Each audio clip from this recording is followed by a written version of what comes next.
Today's guest is Dr. Frank Stonier. He's an associate professor of curriculum and instruction at Southwest University in Chongqing, China.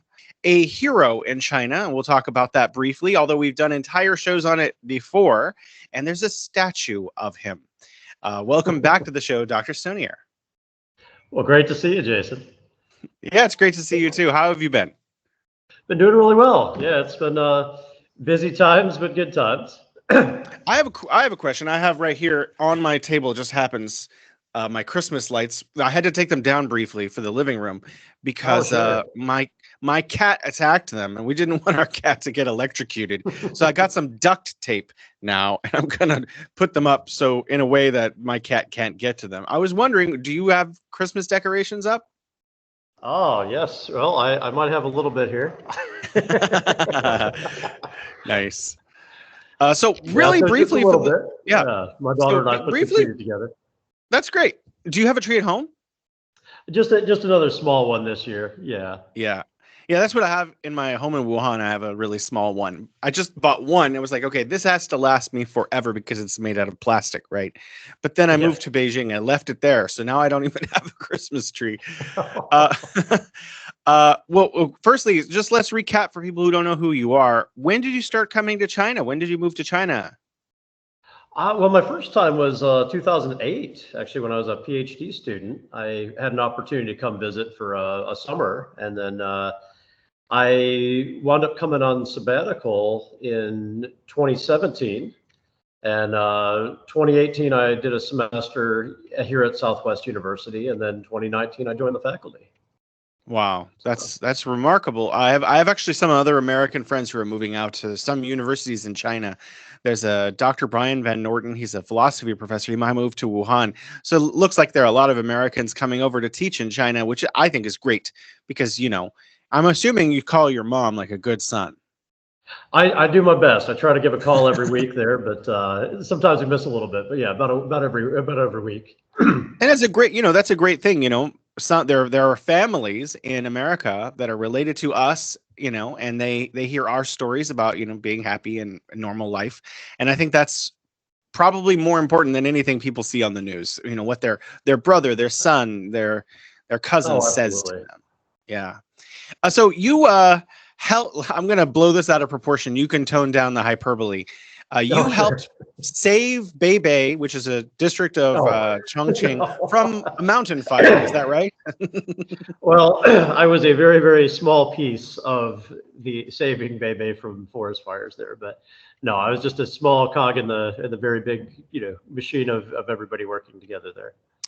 I think because you're an American and you were helping with fighting the forest fire, that's, part of what gave you national recognition here in China, where you were on the news, like on basically on Xinhua, on CGTN. You were interviewed by multiple parties, and there is a statue of you on your campus now. So it's not on campus. It's actually it's still in Beibei, but it's in a different area. It was made by a art professor at Southwest University, but no, it's part of the. I don't know if it's under the Beibei government or the Chongqing government, but no, it's more of a government art museum area. So. Oh, yeah. So it's the same place on the grass where you sent me the picture, right? Yeah, but that's not on campus. Yeah. Oh, okay. I thought you said you saw it on your way to work, so I assumed that. So I have a private classroom over there where I do a lot of my work as well. This is a different classroom. I have like 5 different STEAM labs now. It's wild, but. Wow. No, I do. So I'm over there a lot, and it just happened. The art museum was built there, and so I noticed it when I was leaving my room there. That's great. Can I ask you? What do your family at home think of the fact that there's a statue of you in China? They certainly think it's pretty cool. They're just still, it's hard for them to register. Like, what? It's so different. That something like that would be recognized and all. So. Yeah, no, it's definitely pride though. I'm sure they're very, very happy about it. That's a really amazing story. I don't think no matter what I do in the remaining decades I have, I'm gonna get a statue, Frank. So I've got to say, you've reached an echelon very few people in the world get to. I certainly never expected it myself, but if you're gonna have a statue made, it ought to be on the back of a motorcycle wielding a chainsaw. I think that's what every man wants. Okay, so I wanted to talk about Christmas because we're Americans, Sure. we're living in China, and in my opinion, I don't know how it was in your family. Christmas is the big holiday of America to me. You go, all the shopping malls are super decorated. There's the music for weeks in advance. Houses are decorated. Families are getting together. It's like Thanksgiving, but like amplified 4 or 5 times. So, for you living in China, what's that like?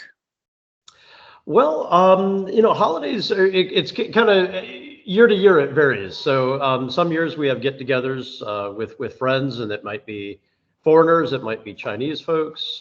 Sometimes we might do more decorations or less decorations at home or in some of the rooms. This year, a little more low key. This year, we had actually a pretty good Thanksgiving recently, which is cool. But out in the public, of course, the malls. The further you go downtown, the bigger the trees get. But a lot of the restaurants will have little Christmas decorations. Some of the coffee shops will have like a holiday themed one. Still haven't seen peppermint mocha, but they do have some other choices there. But yeah, lots of decorations for sure. Do you do Christmas in your home? Do you have a little tree? Do you put presents under the tree? Sometimes we have, yeah. I don't know if we're doing it this year or not. Usually my wife is kind of the decider on that. And so it's not necessarily every year, but pretty close. I mean, every other year or so, yeah. I'm going to embarrass my wife who helps with post-production for this show. I'm going to just say how she does Christmases like this. She's at some point I'm like, oh, can I have these shoes or something just whenever, sometime before Christmas, whatever it is. And she'll just say, yeah, that's your Christmas gift. So okay, sure. Okay, then I guess this is my Christmas gift. So whatever it is I need this month, then that turns into my Christmas gift. Well, we have a daughter who just turned 8, so we do try to keep the Christmas spirit going a little bit there too. So it usually comes as a surprise though. All of a sudden there's like nothing, and then it's Santa wife just all these presents appear, and then we wind up having Christmas. So it may happen again this year. We'll see. I like to think that America is a culture of movies. Since moving to China and seeing how thick and elaborate and deep and wide Chinese culture is, it's made me reflect on what is American culture. And I have to say, for me personally, my answer has been movies. Our Hollywood movies seem to be a very huge defining feature of our culture. And Christmas is littered with movies about Christmas, pertaining to Christmas, like Elf and so do you watch some of the Christmas classics? Yeah. Do you watch some of them at this time of the year? There's A Christmas Story is always a good classic. It's a Wonderful Life is always a nice one. I was like, even the black and white one once in a while. This is more of a tradition growing up. There's just so many, and of course, if you go a different direction, I mean, you got Gremlins, you got is Die Hard a Christmas movie or an action movie, so there's a lot of directions you can go. I'm with you. I'll probably run a little something with my daughter when we have time. Yeah.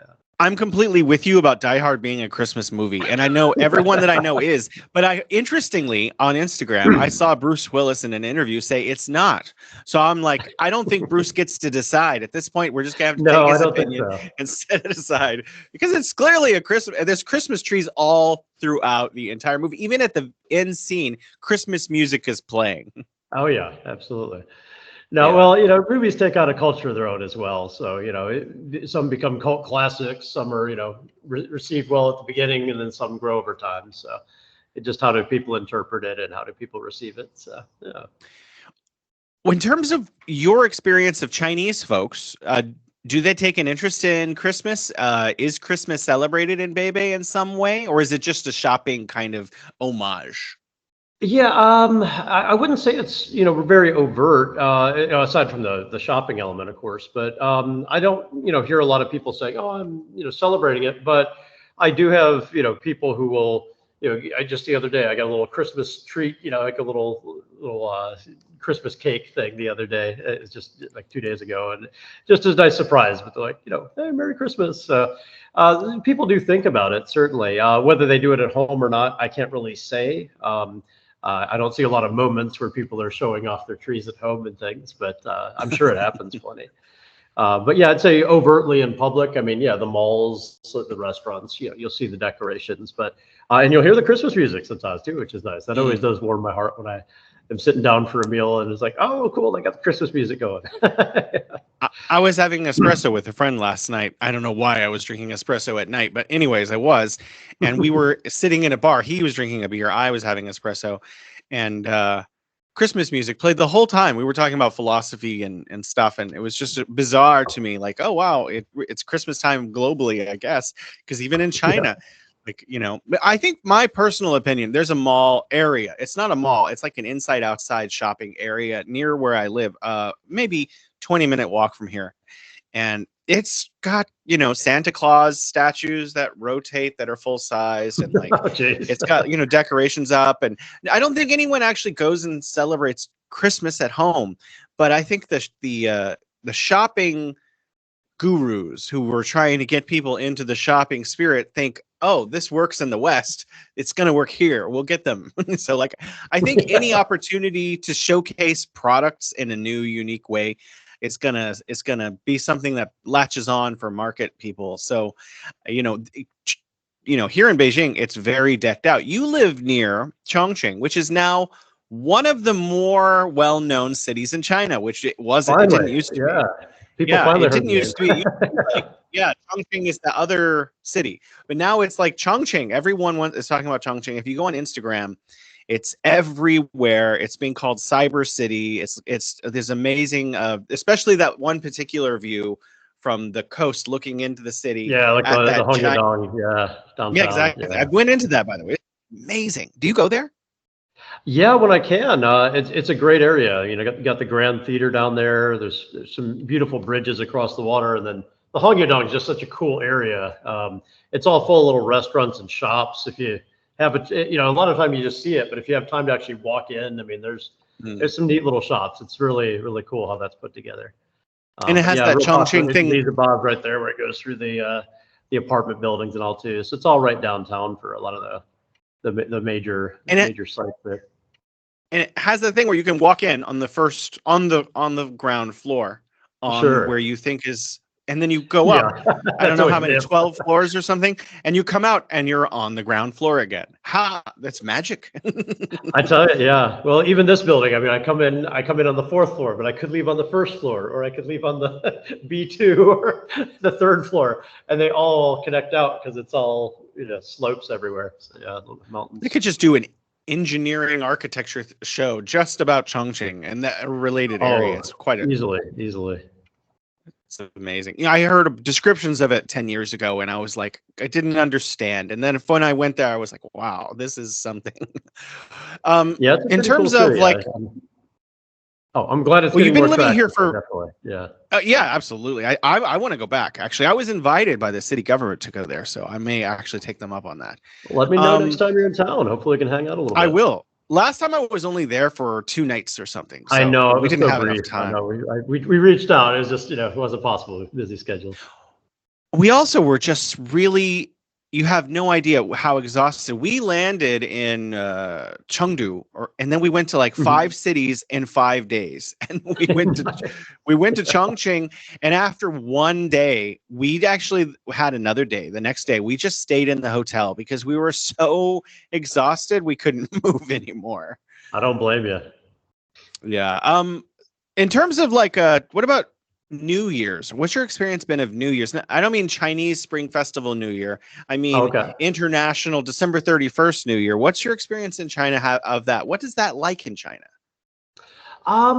It's not as big a deal as say as it is in the U.S. where watch the ball drop in Manhattan and all, but or the apple, or depending on what it is from year to year. But it's mentioned, it's celebrated a bit. I think this year, it's just one day off, at least in our area. I don't know how it's gonna be up in Beijing, but some years they even give like 3 days off, which is kind of cool. But you just never know. But so it's not as huge. I mean, the big New Year's is coming, but yeah. So regular New Year's, January 1st, December 31st. Oh, so okay, in terms of Chinese New Year, this is kind of a question I want to ask. What's your feeling about it now that, because when you're in China, when you're in Rome, do as the Romans do, right? When you're in China, the Chinese Spring Festival is the big holiday. It's it's their Christmas. So are Definitely. you really big into it now because your cultural, sociological surroundings are like exciting at that time? Yeah, it's certainly growing on me. I mean, yeah, I was a little more skeptical at the beginning. I will admit, but no, it's it is a really nice time to kind of come together. And if have you ever been up to Zhejiang? It's kind of between Chongqing and Chengdu, but Zhejiang, it's like the Lantern Festival city. Like they do Wow. dinosaurs and they do lanterns, and it is Wow. wild. You should go. If not this year, go. It will ruin you on lantern festivals, but yeah, Wow. that one lived up to the hype. But that was like, wow. I mean, I'm sure you've been to lots of the lantern, displays. This one is Not wild. really. Like, Just I've been to a it's couple huge. small ones. Yeah, Yeah, that no, this sounds is neat. this is worth going. Yeah, you should do a video on that one. But yeah, That's really Zigong. impressive. Wow. Yeah, I got to go there I think it was either last year or the year before. And yeah, I would go again. They change it every year too. But yeah, it's Mm. impressive. But yeah, so no, I mean that personally is my favorite part because it's just such a beautiful display where they have the lanterns out, even if it's just city squares and things. It's just really neat to see. Sometimes they have things out for the kids, like little mazes they can go through in the city squares and Wow. stuff. So they have some nice things for kids to interact with, which I appreciate. And yeah, it's a great time to get together for meals, whether it's family or friends. So yeah, no, it's really growing on me. I'm enjoying it. We often try to do some cultural activities too. We did it more, especially when we weren't quite as mobile with COVID stuff there, but especially for the international students who are still around, we would do, let's make some lanterns, or let's make some dumplings, and so we would do some activities like that here locally for even some pretty large groups. Yeah.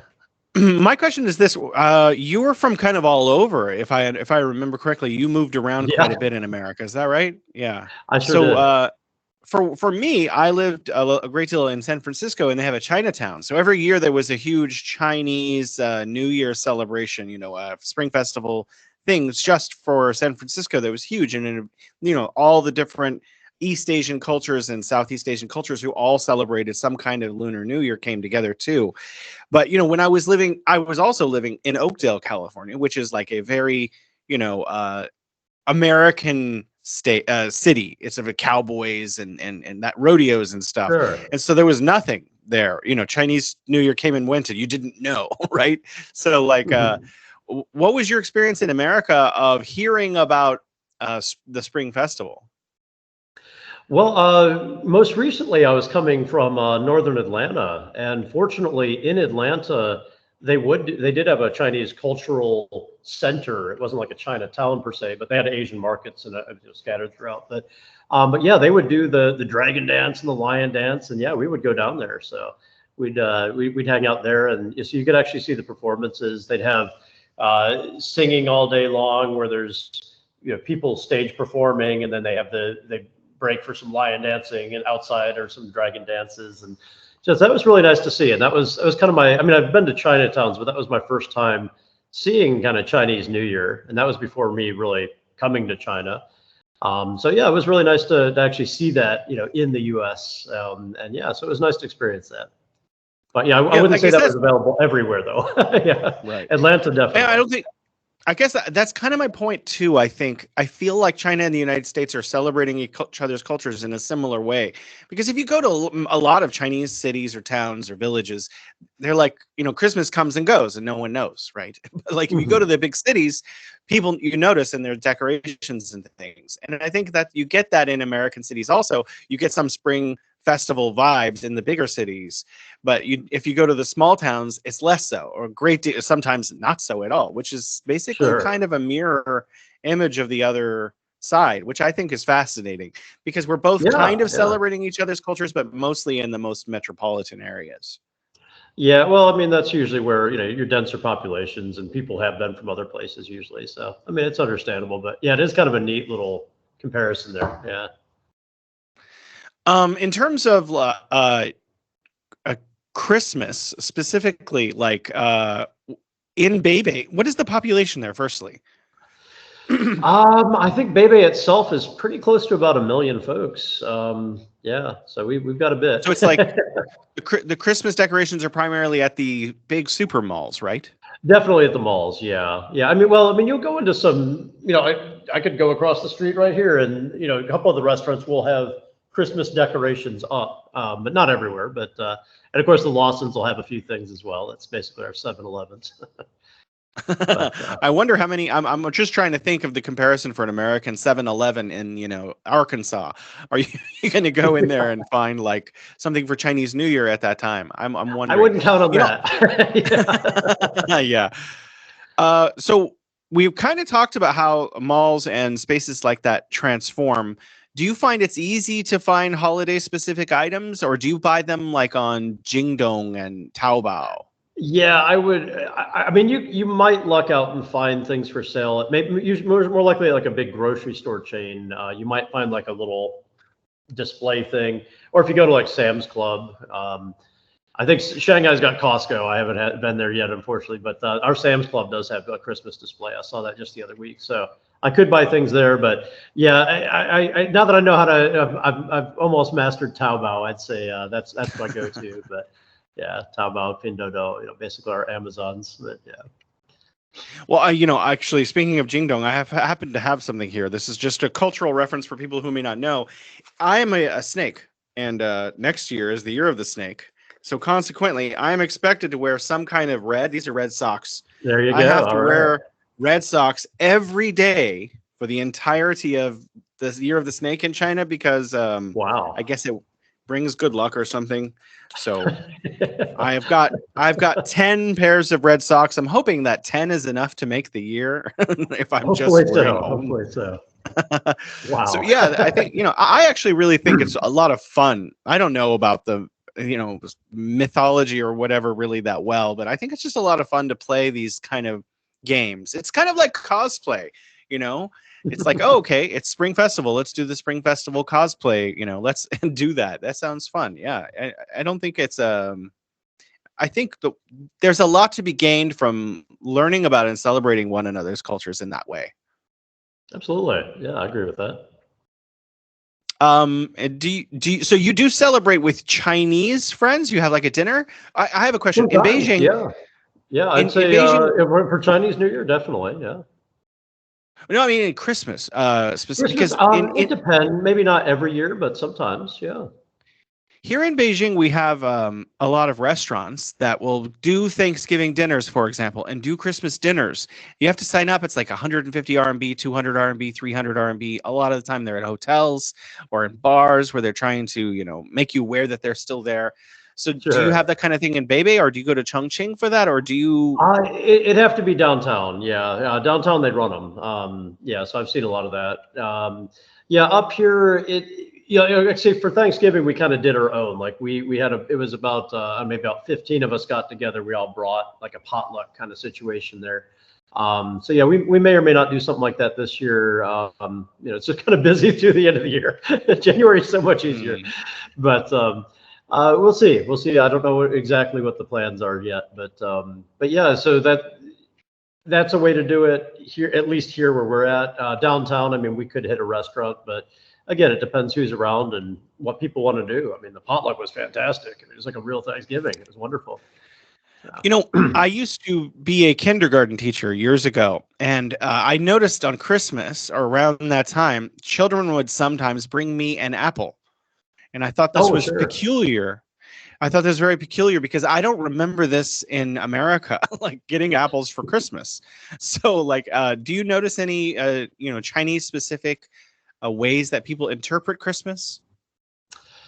Usually just some kind of little gift. Like I said, I got the little cake the other day. That was a surprise I wasn't expecting. But yeah, I've had some years where just get some, maybe a little craft or a little snack or treat that is themed for the holidays there. So a Christmas treat. So yeah, it happens sometimes. You seem very happy in your life in China. Is that accurate? Oh yeah, no, I'm in a good place. Yeah. Well, my question is this: when things like Christmas or Thanksgiving are coming around, do you feel homesick? On occasion, it just depends. I mean, I have my wife and daughter here, so I mean that helps, and I have a lot of things keeping me busy. But yeah, I'd say overall, sometimes with the holidays, but not usually excessively. Mm.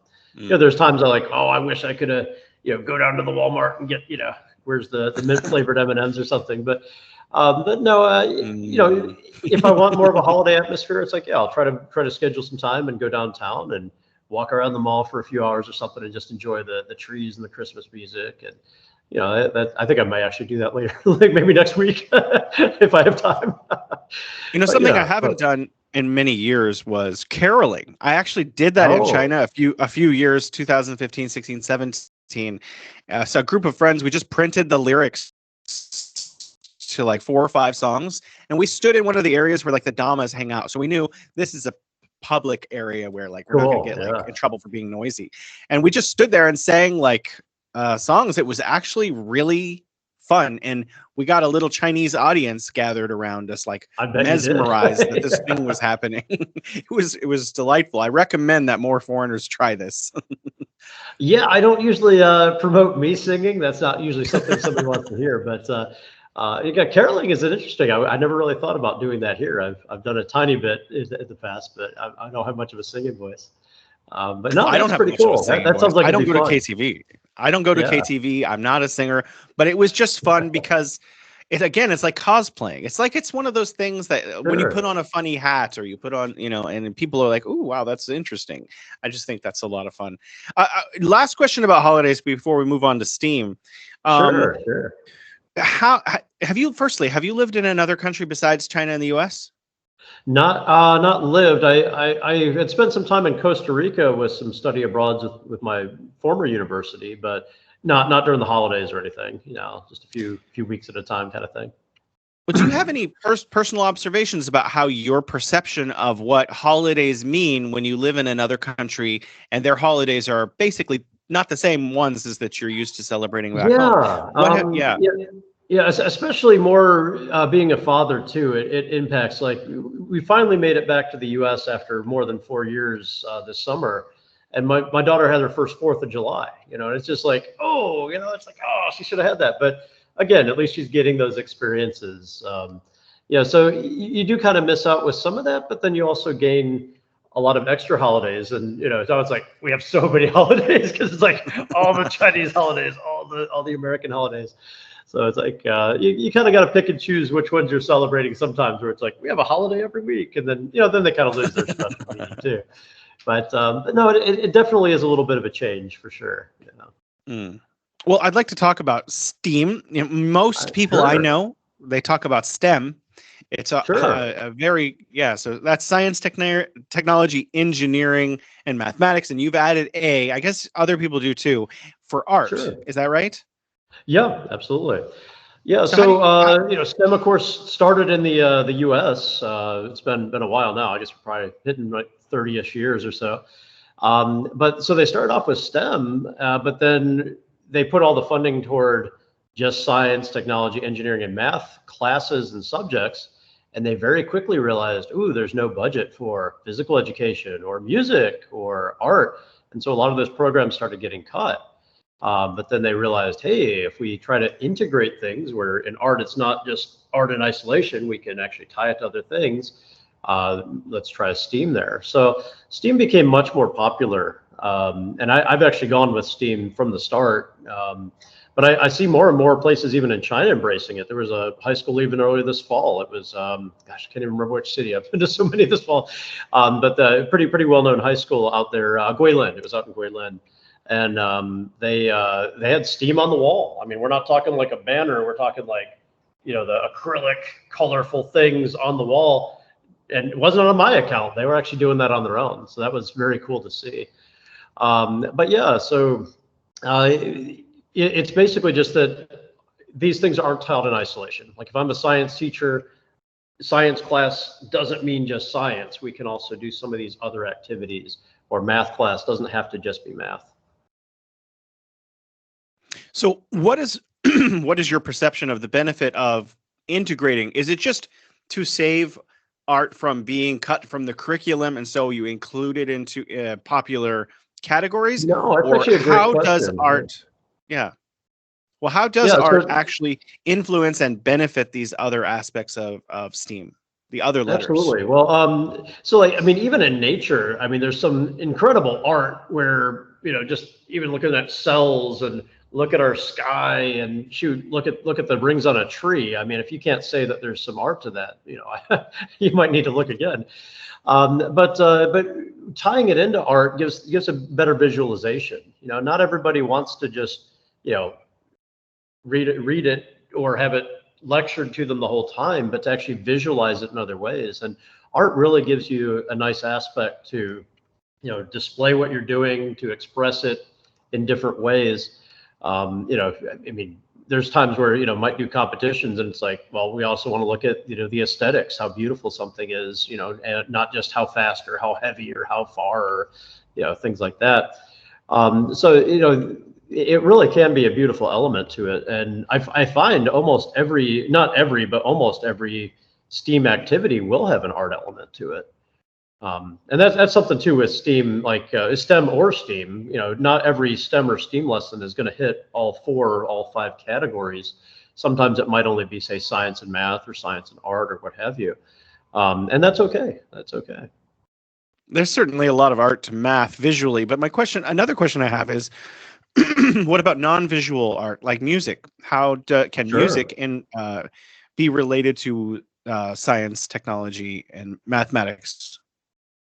Sure. Well, I don't do as much music because I'm not as musically talented, but it's very possible, especially with the engineering element, to make your own instruments. There's a lot of rhythm. I've done some activities, especially with smaller children, where kind of make your own song after you've made your own flute. But again, very basic there. I'm by no means a musician. It would be an insult to say that I was. But no, I mean, there's a lot where you can, music has, the formulas, the chords. So, there's a lot to it.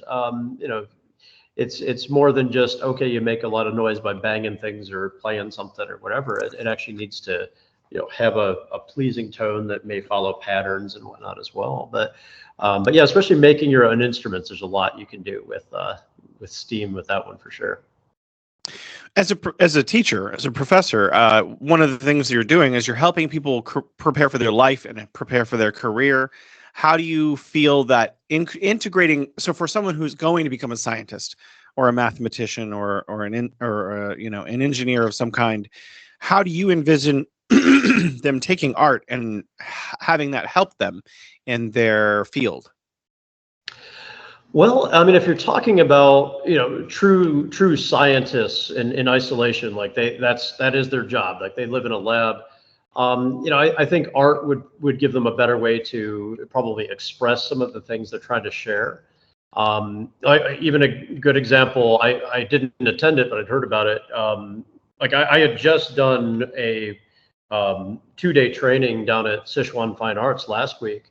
And earlier this semester, they had a famous physicist come in and give a presentation for a day. And unfortunately, they didn't really communicate very well to the students in an engaging way. Where I think if they had a little more of an understanding of art or possibly even just say teaching, it might have been a lot more engaging for the students. So for me, I had actually done, morning and afternoon, 2 days in a row with these art students. And every one of them is engaged. They're having fun. They're making things that they might actually be able to use in a real classroom.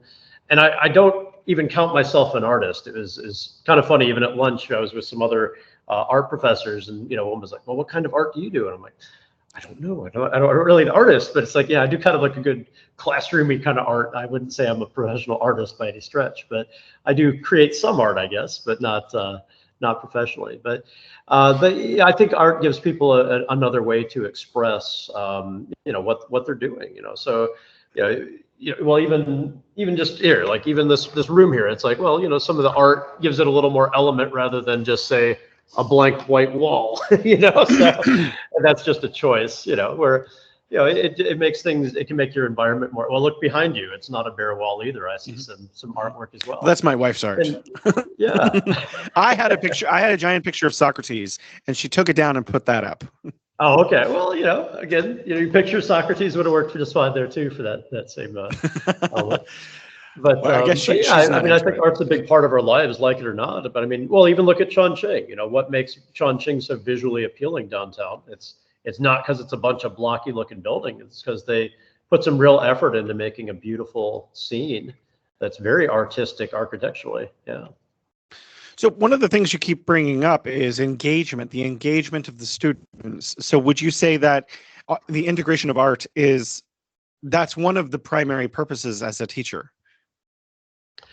Well, I think engagement is certainly, no matter what your subject is, if people aren't going to listen, if, they'd rather play on their phone or what have you, they're not going to learn what you're trying to share. I mean, if you're not having anything that one is at their level where they can communicate, and understand it, or at least, and again, like when I'm teaching things, sometimes I teach very complex concepts, even to people where it might not even be age appropriate, say, but say, like I could teach DNA to even kindergartners. The idea is exposure and not always mastery. And, that's where we lose it sometimes, where, okay, Gaokao, Zhengkao, we got to master this test, but, that early exposure is going to make it easier when it is time to master it. Because if I've learned about something when I was younger, it's much easier to build when I have that foundation there. I think art helps do that. I completely relate to that. You're reminding me of a lesson that I did in a kindergarten class in Wuhan, and I was teaching the children what atoms were and subatomic particles. Sure. And I have a co-teacher, a Chinese co-teacher, and she was like, "Jason, they have no idea what you're talking about." Oh yeah, you're probably scared her. It's okay. If they just know that there's really small stuff that everything's made of, and that's all they remember, that's enough. And then later, some other teacher will add to that. Absolutely. Yeah, I think building that foundation early is really important. And I mean, they do it in the U.S. I mean, pre-K is going to be doing STEAM activities in the U.S. in most schools, definitely in kindergarten. Good. I have to say, as someone who looking on to the United States education system from China, wow, in terms of getting more scientists, engineers, mathematicians, and so forth, we have a long way to go. So if that helps, great. Well, that's a nice thing too. If you're doing STEAM in a friendly way there, it makes science a much less scary subject. I mentioned science to adults and they're like, oh no, it's like, but honestly, if you've been exposed early, there'll be some things you can connect with. Maybe not everything, but maybe deep chemistry is a little too much there for you, or the heavy physics. But again, you can understand some of those concepts. Well, can you give us, pardon me, can you give us one or two examples of how you would incorporate art into a lesson? So people know less abstractly and more specifically. 100 directions at once there. Yeah. Well, I'll give you an example of one I've just recently been doing. I've been enjoying it. So I've made a planetarium. I followed a plan from NASA. They got some great plans out there, but it's basically like this giant trash bag. And with that, I'm able to make this very cool planetarium. I can do it inside, I can do it outside. So one of my activities I love to do even in the past is I'd have us make our own constellations. We'd talk about what are constellations, and really those patterns are just something somebody saw this image up there and said, hey, this is, say Gemini, or this is Aquarius, or this is the Big Dipper because I see it, or that's a big bear, that kind of thing. So I'd have them not only make regular constellations that they may or may not be familiar with, but then I'd let them make their own. So, you want to make the snake constellation, you want to make the crab, well, I guess there already is a crab, but say you want to make the airplane or the rocket ship or what have you, the hot pot, you can make your own constellation. And with that, I'd kind of made our own projectors where we take a tube and a flashlight and then we poke little holes in our little constellation and you can project it. But then I also, to take it a little further, we'll use like some pipe cleaners and glow in the dark stars, and we'll make these cool glow in the dark constellations.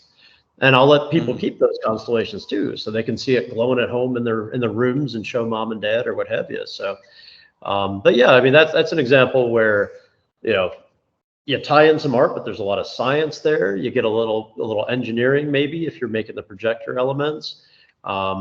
If I wanted to push more into like a PBL, like a project-based learning, I might have even had like the students help me design the planetarium and build the planetarium and things like that. So I mean, it just depends how much time, resources, you can invest in your lessons. But just a quick one-off. It's like, hey, we could have just made constellations and turned off the lights and checked them out. But hey, we can actually make a whole show and things like that. Speaking of a dark one, a great one, shadow puppets. Great cultural tie-in, but great opportunities for storytelling. So like I've made my own little theater and inspired a lot of schools like, yes, we need a dark room, or we'll make our own places to do this. And kids make their own puppets and put on their own show. And it's just a great activity where it doesn't cost a lot of materials. You just need, I mean, it's built out of cardboard and paper, I use chopsticks, it's like, it's not a huge money investment. But again, how much time do I want to put? I could spend days putting on these plays, or we can try to squeeze it in an hour. It's just, you can make it fit your classroom. But, and I can theme it, hey, we're doing I want a science play. You can make a play about anything you want. I could say, hey, we're learning I want to play about nature or life cycles. I want, one about transportation and technology. It's like, or just let it go wild. Tell me a fairy tale, just tie it into where your class is. Wow. That sounds like a lot of fun, actually. It sounds like you're having too much fun, Frank. I'm enjoying it. I do enjoy my work here. I'm here at Southwest, Shinan Dashway, Southwest University. It's a good place. I have the freedom to explore a lot of these, other activities with schools. I mean, I'm working with, I have a school later this afternoon I'm going to. I have a community college I'm going to tomorrow. It's nice that so many people are receptive to, learning these new things. And, I'm trying to model best practices with pedagogy for these teachers as well. So I know firsthand it's been influencing quite a few teachers in a positive way where, they are becoming better teachers. They're thinking more, creatively and critically about, the lessons they design and produce for their students. And, that's a good feeling. It gives me a lot of energy and motivation to keep doing it. So I've enjoyed that a lot. Do you do any of this on social media, like record it and put on Douyin, for example? No, not really. I mean, we've talked about it, but no, we haven't done it yet. We probably should. But yeah, I think that would be a lot of fun. There's actually there's a gentleman in Beijing who does something similar to what you do. I don't think his is art. His is more like he does little science experiments for classes, but then some students a few years ago were like, we should start recording this, and they started recording them and putting them online. I think you should do the same thing. It'd be a lot of fun. And you instead of helping a few hundred people at a time, you could help thousands or tens of thousands at a time. Yeah, I mean, I'm open to it if we can get it going. Maybe so. Maybe we should. We'll see what we can work out there down the line. Yeah. Yeah. All you need is like a stand for your phone, and then your phone just click live, and then hope that no one loses a finger. Yeah. Okay. Well, what about your life in China? I'd like to review that with the last 10 or 15 minutes we have. How you said you moved here in 2018-19. Yeah. So I came in 2018, did the fall semester here, and then 2019 decided to join the faculty. So actually last year I finally made full professor even too at this. Yeah, so no longer associates. But it's a tougher one to do in China, but we got it. So that was good. So wait, do you have? I may ask you, do you have a green card? I don't. I should. I just haven't filled out the paperwork. Yeah, I think now that you're a full professor and you have a doctorate, you're qualified. You can get. Yeah, I could. I was qualified even before that. I do need to get cracking on it. It'll be a quick, easy process. I even know the folks downtown who are pretty much the ones signing off on it. They're ready for it. I think the main thing. The main thing is when you go to the train station, instead of standing in the line for old people and having to show your passport because it's a special thing, you can just walk straight through and tap it like everybody else. And see, I was wondering if that would work because I've wanted It to does do work. that, and I was Yeah, like, every time I'm in the lines for the trades, I'm like, oh, I wish I had my green card, and I don't know if it would work. But if it I'm does hearing work. it's working, The that's new good. one But has the RFID chip inside of it. So when you're going through the airport, same thing. Like you don't oh have to go wow, to the yeah. special passport line anymore. And actually coming into China, you can go into the Chinese line. Oh, you're kidding. Wow. Yeah. Oh So you man. can choose which line do I want it, which one is shorter, and you just choose the one you want to be in. Nice. Now you're reminding me about doing it. I will definitely start working on that soon. Yeah. Right after the Well, holidays, now that probably. so you've been here 5, 6 years, No, 7, oh gosh, no, something. probably closer to 7 or 8, I think. Yeah. Yeah. Wow. So is this home now? Yeah, I mean, I would say Chongqing's home. I mean, I enjoy my life here. I've got so much keeping me busy in a good way. But no, I enjoy it here. It's You good. know, one of the things that I think about a lot is how to get more Americans to visit China, how to get more Americans to maybe stay a year or two living in China as a student, as a teacher, as a, I don't know, whatever business they could do. Yeah, Uh, what would you say to Americans who are listening and they're thinking about coming to China? Maybe they want to get a master's degree for a year or two sure. in China. What would you say to them? I absolutely you should come. I mean, right now the policies are so favorable for foreign students and especially American students. You can get a full ride. They will pay for your tuition, your room and board, and a stipend. Like here at Southwest, we get students from all around the world. We don't have any American students, and I don't understand why. I think the word just doesn't get out, but it's a free ride, at all these universities. And it's not just, I mean, if you want to study Chinese, which many students do, that's fine. But we have students, I mean, they're getting, like PhD in chemistry and, microbiology. And, I'm over a lot of the education programs, I won't go through all the, I mean, there's curriculum and comparative ed and all that there too, educational technology. But we have several just in education. But, here at Southwest, I mean, we have so many English taught programs. I mean, it's not, and there's the Chinese ones too, if you want, but these are English taught, meaning you literally write in English, your classes are in English. And it's free. Just people don't apply. It's shocking. Yeah, people complain about how expensive, tuition is, and yes, it's outrageous sometimes in the U.S. You can get a full ride. You just need to apply and get accepted and get a plane ticket, and you're there. That's it. You're done. These So programs run 3-4 years. 3, 4 years. So you're talking about doctorate at that, or your bachelor's degree? Well, a master's is 3 years. A PhD is Wow. going to be 4 years. So yeah, yeah. I Wow. think some of the I Chinese guess programs are just like 1 or 2 years if you're just coming to only study Chinese. But yeah, science master sounds very hard. I guess so. It's an MS instead of an MA. When I did my MA, it took me 3 years, yes, but I could have done it in 1.5. I was just one of oh those wow, yeah, students who wanted to take every single class that I could, so I stayed longer than I needed to. So you're telling me, sure. so MS, a master's in science, takes 3 years. Wow.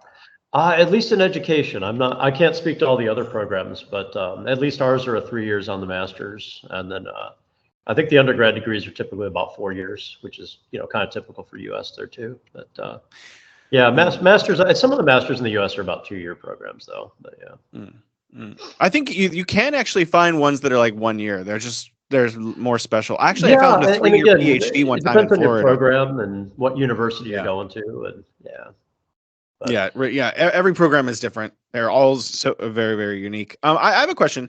When you were living in sure. the United States, how many states would you say that you had gone to?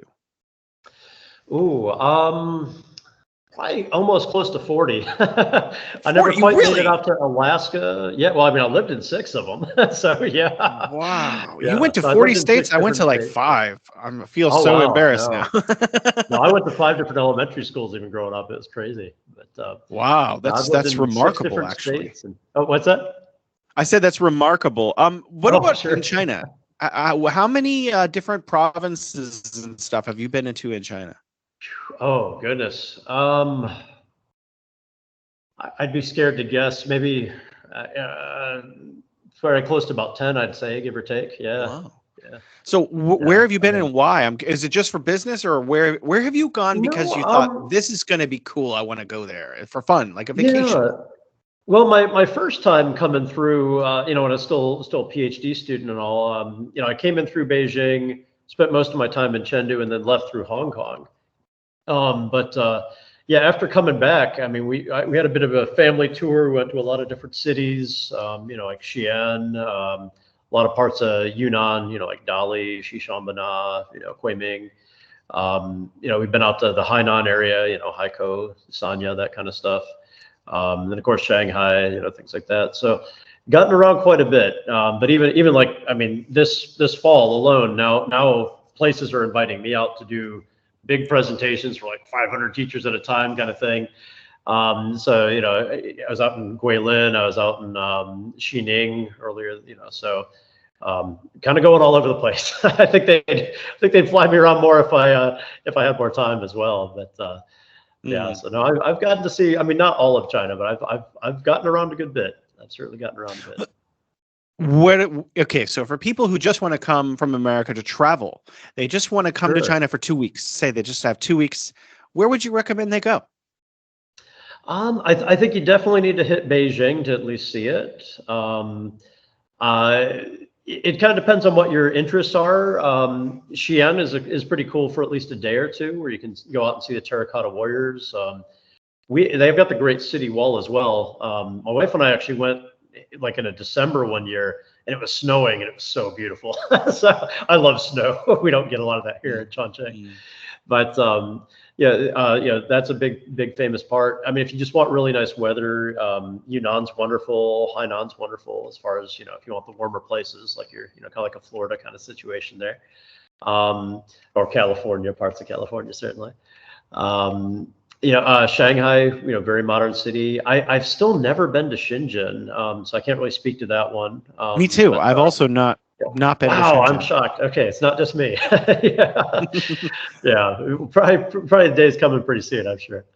Hong Kong was pretty cool. I haven't been recently. I mean, it was 2008. I'm sure it's changed a bit, but that was a pretty neat city as well. But yeah, I mean, just it kind of depends what you're looking for. You're looking more for culture. Are there specific parts of the culture you want to see? Is it more, I want to see modern cities because I maybe don't live near a modern city kind of thing. I recommend not only flying when you're here, try some of the high-speed rail.